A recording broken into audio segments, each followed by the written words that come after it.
welcome to this edition of our program, Jones and Company. On this program, we analyze national as well as international issues. I'm your host, Christian Jones, and today we've decided to discuss an issue that has been somewhat at the forefront of Bahamian politics as well as current affairs over the last few months and weeks. We're joined on our program today by the Reverend T.G. Morrison. Reverend Morrison, how are you? All is well, Brother Jones. Thank you for the opportunity to sit and converse.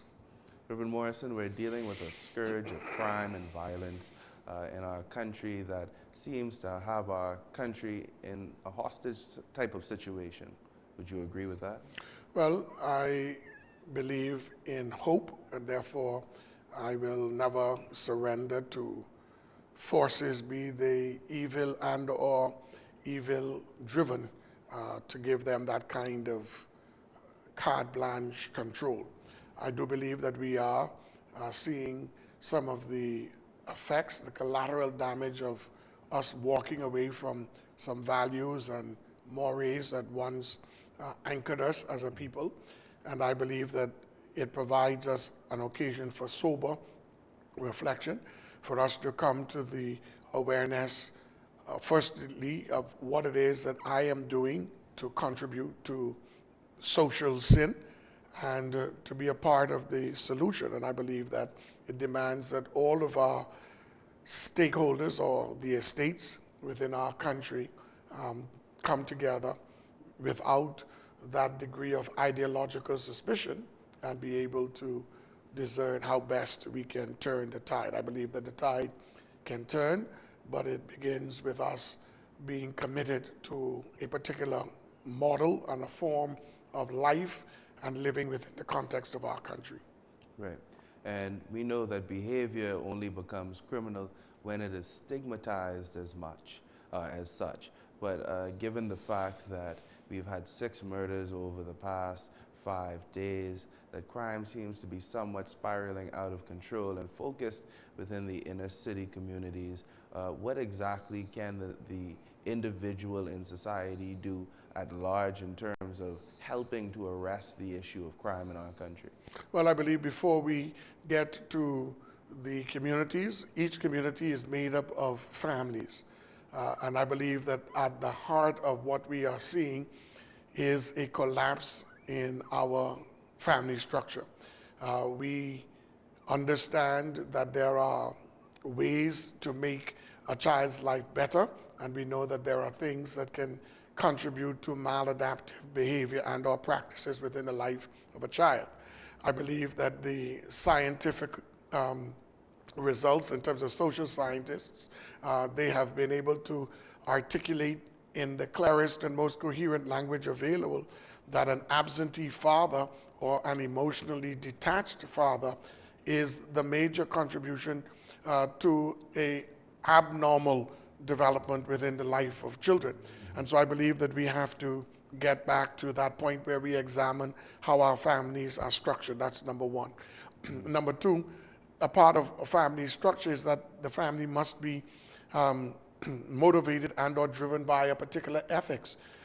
And we are seeing with what I call floating ethics within our country, where nothing seems to be absolute.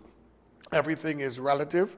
It seems as if whether persons know it or not, they have bought into Joseph Fletcher's situational ethics mindset, and everyone is seeking to get over on someone at any cost.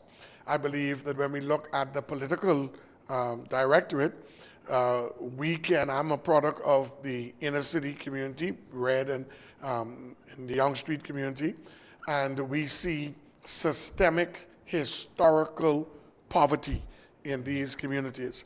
And I believe that in many respects it has been politically advantageous for those communities to remain the way they are. And what I find very disheartening is that most of these communities were the communities that gave rise to leaders in the late 50s and 60s that brought about the kind of change that we constantly tout and celebrate within the life of our country. But I'm not sure that those leaders went back to those communities to ensure that the kind of unit that helped them to emerge wholesome people was being translated and or transferred to generations beyond them. If you take what I'm saying in a serious way, you can go back and through these communities and look at some of the homesteads, the old homesteads of some of our political leaders. They are in a dilapidated estate. And so it says to me that if I'm not passionate about preserving the posterity of my generation, then I'm not going to really be passionate about ensuring that the widest community is going to be ministered to in a particular way. We also have to recognize the notion of ill-intelligent people within our country. There seems to be an aversion to education. I'm not a trained teacher, but I've had an opportunity to dabble in the world of education, and I do believe that we have yet to devise a Bahamian pedagogy. I mean, a method by which we educate our people. I mean, Paulo Freire, when Brazil was coming out of its colonial past, was a part of that movement where the best, the brightest in Brazil from all sectors of their society came together to determine, listen, what is it that would be necessary to make Brazil a better country 50, 60, 100 years from our colonial past? And they decided from each discipline what was necessary. And then they devised a pedagogy, a curriculum, a method of teaching that would entrench and instill within the populace. This is where we are supposed to be working towards. And we see it in Singapore, where they built a new society on the word integrity. And I think that we have to come to terms with the fact that there is something fundamentally wrong with the substratum of what we claim to be doing in our country, because whether we want to articulate it or not, at the base of much of what we do is a spirit of corruption that seems to have been normalized and accepted. Right. And why is there such apprehension in terms of dealing with that situation? Because it's relatively known, or it's known widely, I would say, that within Caribbean literature, there's this concept of the subaltern experience that has a lot to do with moving away from the colonial past and the absence created within one from that system of colonialism and of subjugation to now this new dynamic that we experience within the Caribbean. And it has a lot to do with our colonial past and the scars from that subjugation, as I mentioned, that has a lot to do with us not being able to deal with the societal issues that we deal with now. And maybe that also connects to the issue with the lack of leadership or the absence of leadership in terms of putting together how we want to educate or re-educate our country. Okay, so Paulo Freire, a wonderful writer, wrote a book called Pedagogy of the Oppressed. And a part of his observation from the phenomenological approach, he was able to observe that the oppressed person lives for the day to be free, except his or her perspective or perception of freedom is through the lenses of the master or the oppressor. He says, and unless the oppressed person engages in what he calls a process of deconscientization, unlearning the ways of the master, when he or she becomes free, that person becomes worse of an oppressor than the master.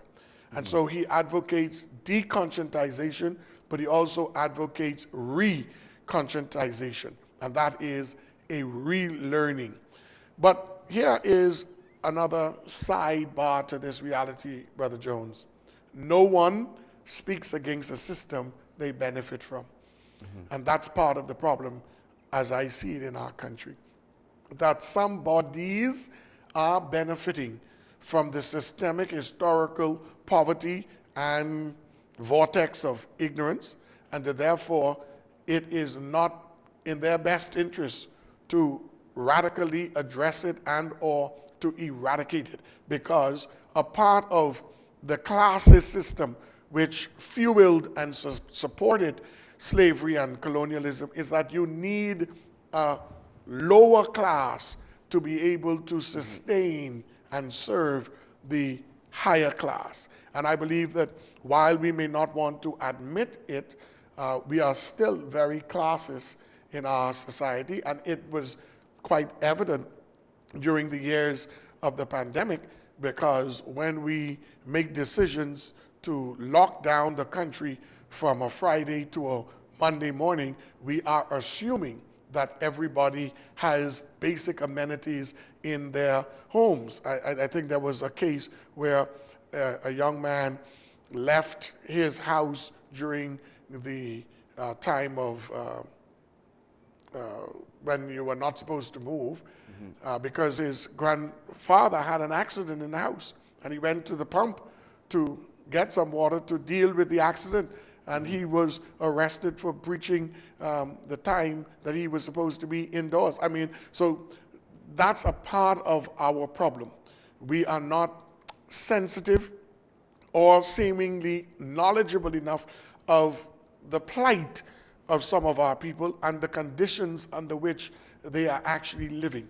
And I don't know if through our university, the social science department, and those who are part of gathering statistics and data will be able to help us, because that's a part of what a university does. It makes information and provides to the political directorate those findings so that they can help in their policy making decisions. So I don't believe that we are as integrated in terms of, one, respectful of the disciplines that are necessary and or willing to be open. And I think the other part of our dilemma, Brother Jones, is that we have become very partisan politically.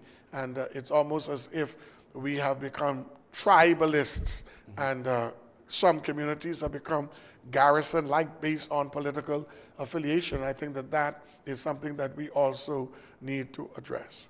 Right, and I believe the issue that you raised in terms of the dynamic we have in this country of the haves and the have-nots is the flip side of that coin in terms of crime, in terms of how we deal with individuals based off of class, in terms of how we dispense of the law, both in terms of bringing justice and in bringing some sort of catharsis to the plight of certain individuals in our country.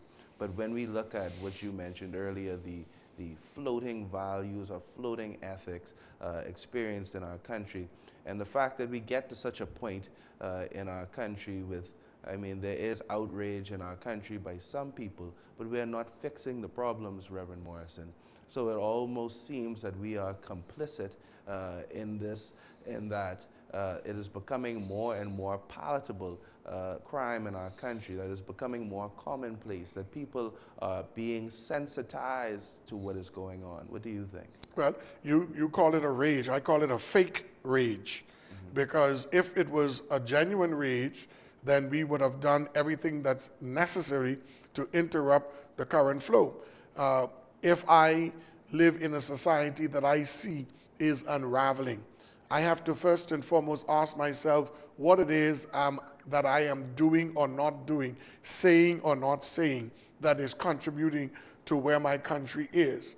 And that kind of self-examination is not as prevalent as it needs to be within the life of our country, because some of us are ill-prepared to say, I am wrong, I have done some things that I should not have done, said some things that I should not have said, did not do some things I should have done, did not say some things that I ought to have said. And we are scapegoating. We are blaming those on the lowest end. I happen to work in the city, and I have occasion, one, to look from where I work, and I can see a clear path into Bank Lane. I have occasion to walk there. Sometimes I just walk just to help me in sermon preparations. And I am amazed that most of the times when we see persons being shuffled in shackles, they are persons of our ethnicity. And I almost ask myself the question, are there no Caucasians in our country who are involved in criminal activity? How is it that almost 99% of those who are brought before our courts are those persons who are of African descent? So it would cause me as a critical thinker to ask myself, well, what is the loophole or what is the concession that is being given to those who may be a part of the white oligarchy in our country? What is it that they have that we don't have access to? And I think it has to do with how they network. Because when someone does something in one of their businesses, because they are interrelated through marriage and or by blood, they determine, okay, we will not deal with this in the court because we're going to save our families embarrassment, and we'll deal with it in-house. That person is redeployed to another business venture where they have less access to money or whatever their proclivity is that is of a negative ilk. So to me, even the way those of us of African descent, how we conduct ourselves and see ourselves, because we are no longer viewing ourselves as brothers and sisters and a part of the wider human family. And, you know, we are in a milieu where persons talk about rights. Before I can accord you right, Mr. Jones, I have to see you first and foremost as a human being. What we have are persons who have suspended seemingly their capacity to view the other as a human being, and therefore that person is nothing more than a target for me. And if somebody offers me $2,500, I'm prepared to put a bullet in that person's skull. I mean, so to me, it is a, not only is it dehumanization that we see helping in the spread of this violence, but it is an anti-human mindset that I don't see that person as a human being and therefore has an inalienable right to live, even if I disagree with him or her. So we and this is where those are part of my discipline and vocation, where we ought to have been taking the lead. Because if at all I take the biblical understanding that human beings are created in the image and likeness of God, and therefore how I treat my neighbor is inextricably tied to my worship, then we who believe that ought to teach that. And those who are baptized into the community of the divine ought to reteach that and instill that within the context of our homes. The problem is, those of us who sit in the pew, we are characterized by an incongruence, because what we do in the household of faith is not materializing in our own homes. What we say within the context of the church, we are not saying in the context of our work environment. So we are almost schizophrenic people, where we are so compartmentalized that our religious moorings are not influencing our day-to-day behavior, which is antithetical to the Judeo-Christian understanding of being salt and light and what it means to be Christ's ambassadors. Right. And you mentioned the awesome responsibility as a theologian of getting mankind and humankind and the society that we live in to buy into the attributes and virtues that we ascribe to be from the divine, be it love, peace, joy, what have you. But there seems to be another anti-institution sentiment in the country, where a lot of people reject the idea these days of the traditional family structure, of the nuclear family, of church as an institution, of legal institutions. And there's a lack of respect and a lack of appreciation for these institutions that have instilled in us these virtues that I believe we depend on for the proper working of our society. So given that ongoing movement in terms of people moving away from these traditional beacons of virtues and morals and ethics in our society, then how do we fix the issue? Well, then I can give you the shortest possible answer. All the nations that forget God shall be turned into hell. And what we are seeing is a hell of our own making, except we come to the point where Paul reminded the academicians on Mars Hill in Athens that it is in God that we live, move, and have our being. Until we come to understand that, we are not going to be doing very much. And okay, let's just say the wider audience who may view this program, say, well, I'm not a Christian. I don't want anyone pumping Judeo-Christian thoughts. The reality is that there is no culture without religion. And there is no religion that tells you kill your brother, kill your sister. There is no religion that tells you to be unkind to your neighbor. There is no religion that tells you don't be hospitable to the stranger or to the weak and vulnerable. That's what money, which drives politics, that's what does that. No religion does that. And those of us who are part of whatever religious expression or experience we claim to be a part of, we have a responsibility still to operate by love. And love does no wrong to his or her neighbor. And that's as fundamental as you can have it. Now, we, in the preamble of our Constitution, we have articulated that we will have an abiding respect for Christian values. Well, therefore, if that is what we said, then we have an obligation, and the people within our country have a right to expect that the laws and or policies that are implemented will be amenable to the wholesome practice of Judeo-Christian tradition. You know better than I know that those who drive our world's economy, they are anti-theistic anti-theistic mindsets. Some are claiming to be atheists, which there is no such person, because everyone believes in a God, even if they make themselves that God. Everyone believes in something, and that therefore is a part of your religious expression.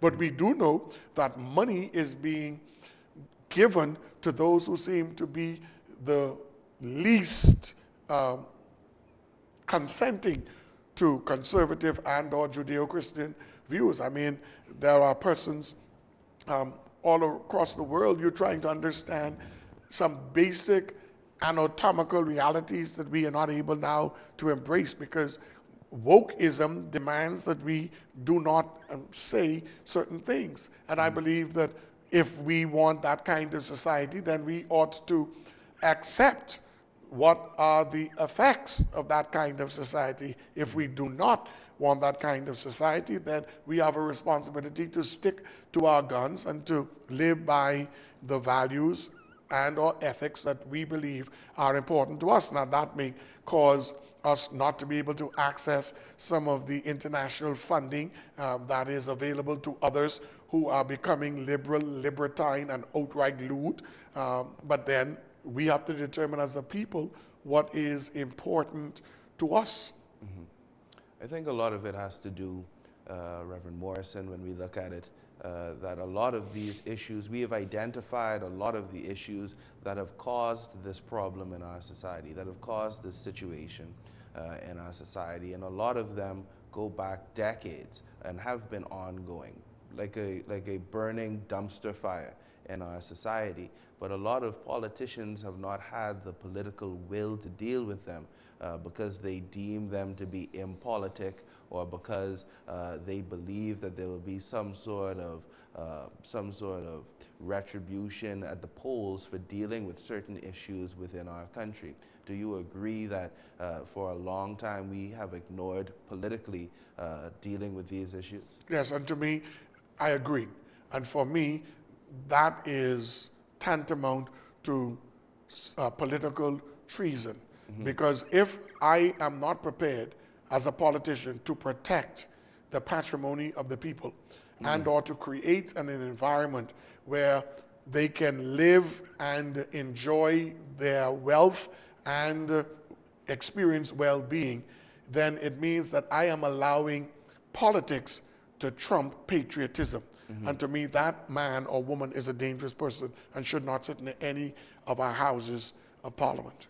But it's not only compromised politicians, but also you have stakeholders like members of clergy who themselves, and I believe Jesus would have called the Roman teachers of the law and the hierarchy of the church at the time, he likened them to whitened sepulchres in terms of them being white on the outside, but inside they are being dry bones. In terms of the level of spiritual awareness in our country, I believe we also have a lot of members of clergy that have been somewhat delinquent in their responsibilities of shepherding a lot of these individuals in our society. And my short answer would be yes. And that is part of the ongoing struggle, because there are some who seem to find it easier to collude and conspire with mindsets and or agenda that are anti-Judeo-Christian. I believe that there is a particular brand of gospel that is not the gospel of Jesus Christ that dominates, in many respects, the landscape of our country, which, in my humble opinion, only fans the flames of greed, does not speak to the ethic of a day's work for honest day's pay, does not speak to the fact that we ought to be about preferential option for the poor, that does not help in us being sensitized to our responsibility to the strangers who live among us. And just as I would critique the politician, I'll critique my colleagues, that if a man or woman claims to be a disciple of Jesus the Christ, but he or she is espousing a doctrine or gospel that does not reflect the nature, the character, and or the life of Jesus Christ, then we don't have to argue too long. That person is a fraud. And the Apostle Paul wrestles with that in his defense in 2 Corinthians. He says that, I've been exposed to many dangers, but when I look at it, the danger of false brethren. So we know that in any institution, in any organization within the context of the church, and even in a divine organism, there are persons who are fraudulent, whose profession does not match their actions.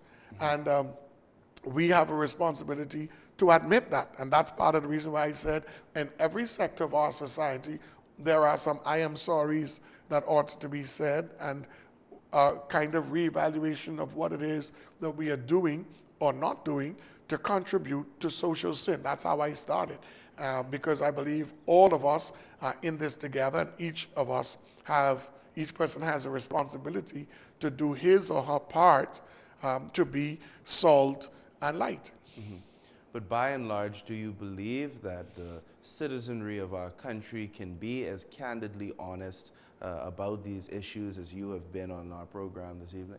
The problem is, I can see the error in your ways, but I'm not always willing to see the error of my ways. A few years ago, when previous administration wanted to ramp up its efforts in deportation of illegal immigrants, the member of parliament and cabinet minister for immigration at the time said everyone is agreeing that the immigration problem should be addressed and those who are here illegally should be repatriated, except their illegal immigrant, except the one that works for them.